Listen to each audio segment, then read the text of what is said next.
एको दिन न खाले बानी बुक रहेला साटा और बलिया बक्सर कबो झड़िया कहियो टाटा भाई बड़ू पारो रानी तब का अरे एको दिन न खाले बानी बुक रहेला साटा आरा बलिया बक्सर कबो झड़िया कबो टाटा 2000 देखी घाघरा उठ गए कमरा हिला के नचलुए अरे बोला कमरा हिला के नचलुए जादू जी की चौकी टूटी गई कमखी दबा के हंसलुए जादू जी के चौकी टूटी गई अरे टूटी तबे ना जुटी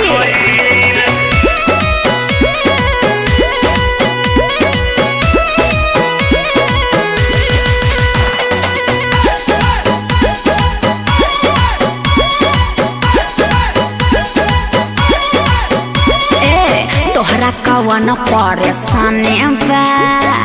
गजबे तोहारी जवानी बा हाँ तो तोहरा का बुझाता 500 के नचनिया बनी अरे तेगो भैंसिए खोल ले जो तोहरा कवन परेशानी बा गजबे तोहारी जवानी बा अरे चल बोली के चाल देख के छाती काहे फाटे अदा और स्टाइल के ना जोड़ा कोनो बाटे आजा लूटे वाला सब है लूट गए कमरा हिला के नचलुए अरे बोला ना बोला कमरा हिला के नचलुए जादू जी के चौकी टूटी गई कमखी दबा के हंसलुए जादू जी के चौकी टूटी गई हाँ तो टूटी ना टूटबे करी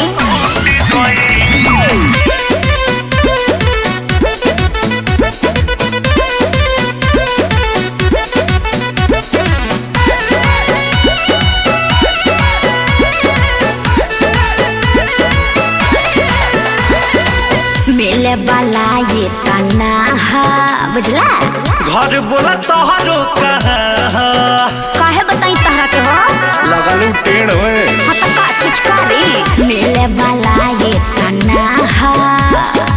घर बोला तोहरो कहाँ अरे आग के हम गोला हई दूरे रह बाबू रस भरल रसगुल्ला देखी जरा नहीं के काबू काहे देखी क्या पसीना छूट गए कमरा हिला के नचलुए अरे हमारे काम ही है कमरा हिला के नचलुए जादू जी के चौकी टूटी गई कमखी दबा के हंसलुए जादू जी के चौकी टूटी गई